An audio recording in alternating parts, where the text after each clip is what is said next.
وولادك ما شاء الله ربنا يخليهم ويحميهم يا رب. بس احنا بعد ما بيخلص دروسه نحط وشنا في وش بعض، ملناش تلاتة غير التلفزيون واغاني الست اللي كنا بنحبها زمان.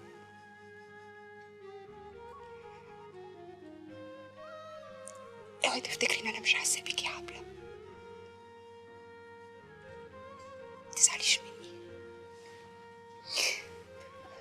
ماليش غيرك يا ناديه، ماليش غيرك، وحياتي عندك. لو عوزتي اي حاجه كلميني على طول.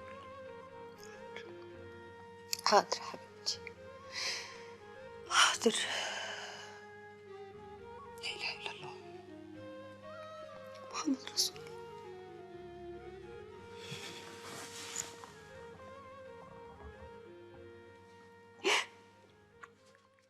يا ناس يا عالم، حرام عليكم يا ناس، يا ناس العالم، يا ناس اللي بره. يا باشا ابوس ايدك يا باشا يا دكتور، وحياة عيالك حر البيت وتوصى شويه يا باشا. يا باشا محتاج اي مسكن تاني عشان الجرح يا دكتور؟ اطلاقا يا فندم، اللي عنده ده تاثير مخدرات من الدرجه الاولى. شكرا. اتفضل انت. يا بصي، طب اتعاون معانا عشان اخليه يريحك. على راسي يا باشا، على راسي من فوق يا باشا، بس ما عنديش كلام تاني اقوله يا باشا، حتى لو شرحتوا لي حتت يا باشا ما عنديش كلام تاني، ما عنديش خلاص يا باشا. اتفقنا بسيط خلاص، خليك كده.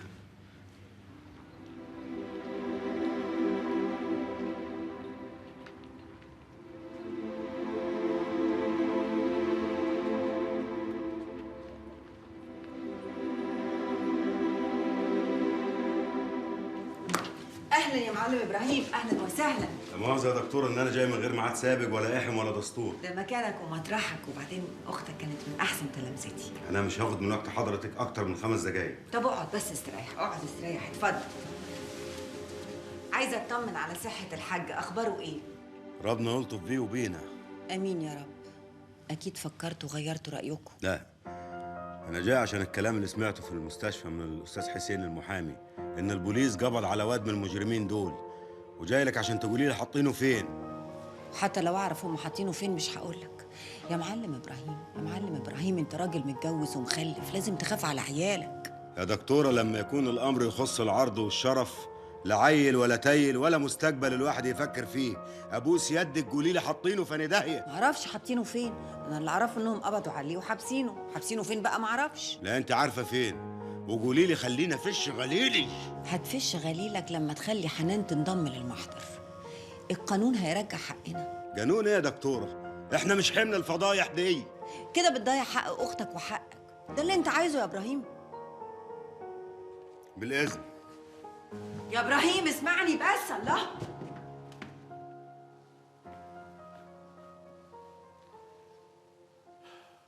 ايه الكلام الفارغ اللي انت جاي تقوله ده يا دكتور؟ جاي دلوقتي تسحب الشكوى بتاعتك بعد ما وديتها لمكتب السيد رئيس الجامعه؟ ما انا اصلي راجعت نفسي وقلت يعني كفايه عليها اللي هي فيه. اول مره اعرف ان قلبك رهيف قوي كده يا دكتور.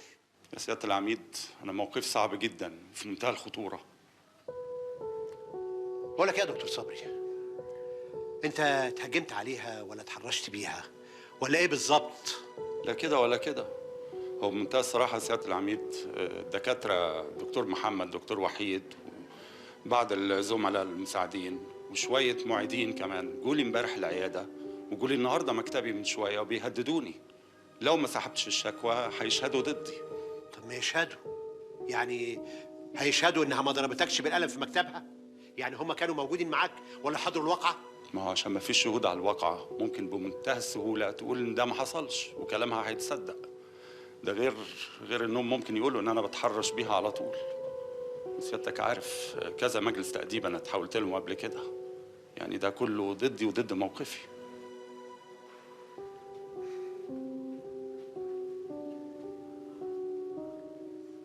عموما انت حر، دي كرامتك انت اللي اتهانت وانت حر فيها. لو انت عايز تسحب الشكوى بتاعتك اتفضل، مكتب رئيس الجامعه مفتوح، ممكن تسحب شكوتك من هناك. بس لما اتعاملت معاكي كل الانطباع ده راح مني تمام. خالص. ايه رايك في دي؟ سيد شكمان هو اللي اغتصبهم لوحده. دي اسرع شويه. سيد شكمان هو اللي اغتصبهم لوحده. بطأ شويه. اوكي. سيد شكمان هو اللي اغتصبهم لوحده. ايوه سيد شكمان هو اللي اغتصبهم لوحده. هو ده. اوكي. سيد شكمان هو اللي اغتصبهم لوحده. حلو قوي كده. سيبونا انتوا لوحدنا. تمام يا فندم.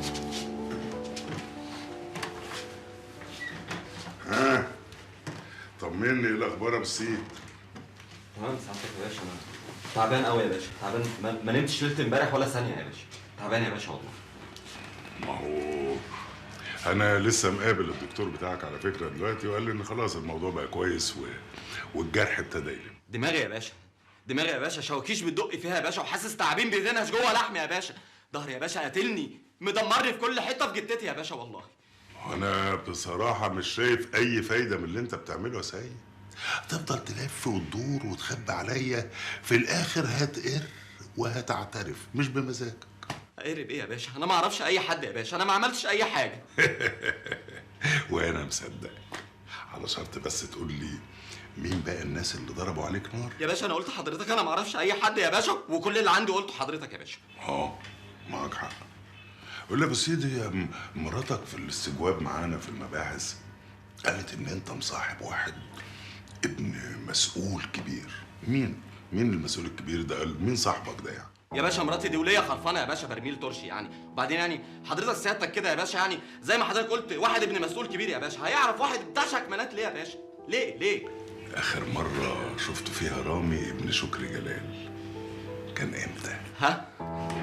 عشان انا قلت لك ما بحبش اقول السؤال مرتين يا ابني. انا ما اعرفش حد خالص، ما اعرفش حد خالص بالاسم ده يا باشا. يعني لو اعرف هقول. تعرف يا سيد، صراحه يعني انت صعبان عليا. ما يصعبش عليك ليه يا باشا؟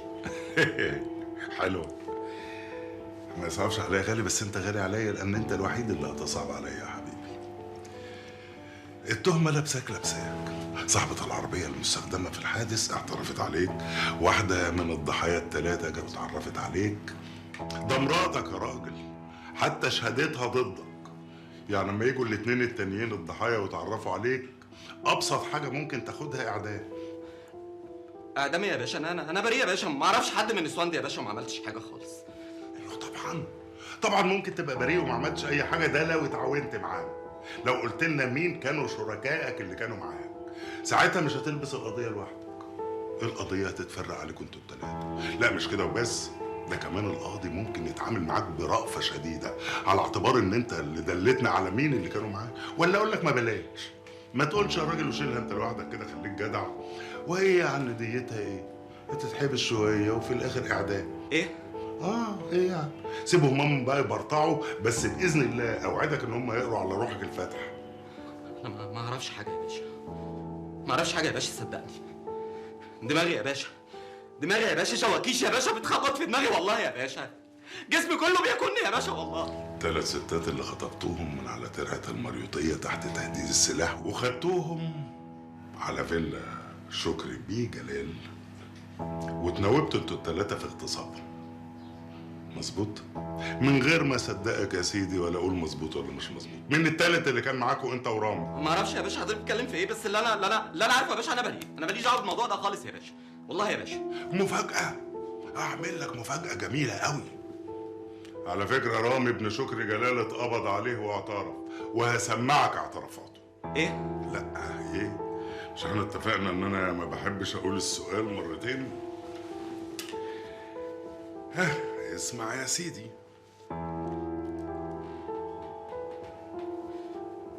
سيد شكمان هو اللي اغتصبهم لوحده. سيد شكمان هو اللي اغتصبهم لوحده. ها قلت ايه؟ لا يا باشا بقى، انا هقول يا باشا بقى، هو يا باشا رامي الواد الغدار ده يا باشا، هو اللي كان